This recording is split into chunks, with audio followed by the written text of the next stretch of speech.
आज आपण मुलांच्या टिफिनसाठी तयार होणारी झटपट रेसिपी बघणार आहोत आणि अगदी घरातील 2 ते 3 साहित्यांमध्ये तयार होणारी ही रेसिपी आहे। त्यासाठी बघा मी 2 उकडलेले बटाटे घेतलेले आहेत, ते आपण छोट्या किसणीने छान असे किसून घेणार आहोत। बघा या पद्धतीने छान असे आपण दोन्ही बटाटे किसून घेतलेले आहेत। नंतर आपण यामध्ये बघा 2 चमचे तांदळाचं पीठ घातलेलं आहे। आपल्याला जसं लागेल तसं आपण यामध्ये पिठाचं प्रमाण थोडंसं वाढवू पण शकता। नंतर यामध्ये मी अर्धा चमचा मीठ घालून घेतलेला आहे आणि आपण याचा छान असा गोळा बनवून घेणार आहोत। अगदी चपातीला बनवतो त्या पद्धतीनेच याचा गोळा बनतो। बघा या पद्धतीने छान असं मिक्स करत करत आपण याचा गोळा बनवून घेणार आहोत। जर आपल्याला लागले तर आपण यामध्ये थोडेसे तांदळाचे पीठ ॲड पण करू शकता, पण 2 ते 3 चमचे पीठ यासाठी पुरेसे झालेला आहे। आणि बघा मस्त असा गोळा बनवून तयार झालेला आहे। आता आपण याला थोडंसं मळून घेऊया हाताच्या साहाय्याने आणि याचा गोल असा गोळा बनवून घेऊया। बघा मस्त असा गोळा तयार झालेला आहे। आता आपण हा झाकण ठेवून 10 मिनिटे छान असा रेस्ट करण्यासाठी ठेवून देऊया। इथे बघा एका पातेल्यामध्ये मी 2 ग्लास पाणी घालून घेतलेला आहे आणि यावरती झाकण ठेवून आपण पाण्याला छान अशी उकळी काढून घेणार आहोत।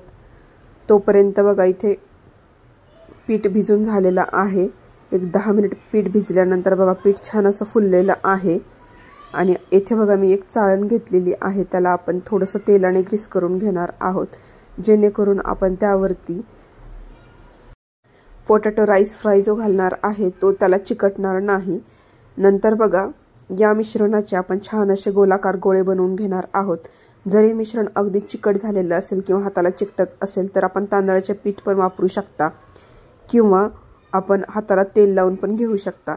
बघा मस्त असे गोळे मी बनवून घेतलेले आहेत आणि आता आपण ते पाणी उकळल्यानंतर यामध्ये चाळण ठेवून एक 10 मिनिटे छान असे वाफवून घेणार आहोत। आणि झाकण ठेवून बघा मी एक 10 मिनिटे छान असे गोळे हे वाफवण्यासाठी ठेवून दिलेले आहेत। लहान मुलांना पण ही अगदी रेसिपी सोपी आहे बनवण्यासाठी आणि त्यांना आवडणारी पण रेसिपी आहे। यामध्ये आपण बघा याचा आकार अगदी स्टिक सारखा केला तरी देखील चालू शकते।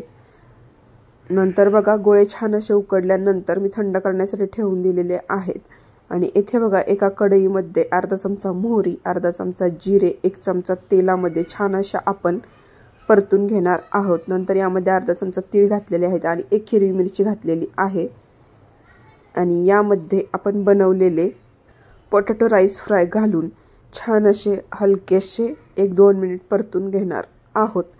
यामध्ये लहान मुलांसाठी जर आपण बनवत नसाल तर आपण 1 चमचा तिखट आणि अर्धा चमचा हळद पण घालू शकता, पण यामध्ये इथे बघा मी फक्त एक अर्धा चमचा हळद आणि बारीक चिरलेली कोथिंबीर घालून घेते आहे। जर आपण मोठ्या मुलांसाठी बनवत असेल तर मिरचीचे प्रमाण पण आपण वाढवू शकता। आणि या पद्धतीने बघा मस्त असं मी मिक्स करून घेते आहे, जेणेकरून हळद पूर्णपणे गोळ्यांना लागेल। आणि तीळ पण पूर्णपणे ऑप्शनल आहेत, ते फक्त मी गार्निशिंगसाठी वापरलेले आहेत। जर आपल्याला हवं असेल तर फक्त आपण मोहरी, जिरे, तिखट, मीठ किंवा मॅगी मसाला पण वापरू शकता, त्यामुळे पण याची टेस्ट अतिशय छान लागते। आणि या पद्धतीने बघा आपण टिफिनमध्ये हे देऊन मुलांना खुश करू शकतो। आगळा वेगळा पदार्थ काहीतरी टिफिनमध्ये मिळाला म्हणून ते पण खुश आणि आपण पण पटकन रेसिपी झाली म्हणून आपणही खुश। आणि इथे बघा मी एक पापड घेतलेला आहे, तो आपण छान असा शेकून घेऊया। 1-अर्धा मिनिटांमध्ये बघा मस्त असा पापड दोन्ही बाजूंनी छान असा पलटत मी लगेच भाजून घेतलेला आहे आणि एका छोट्या टिफिनमध्ये मी पापड देणार आहे। पापड आपल्याला छान असा फोडून घ्यायचा आहे किंवा कट करून घ्यायचा आहे छोटे छोटे तुकड्यांमध्ये।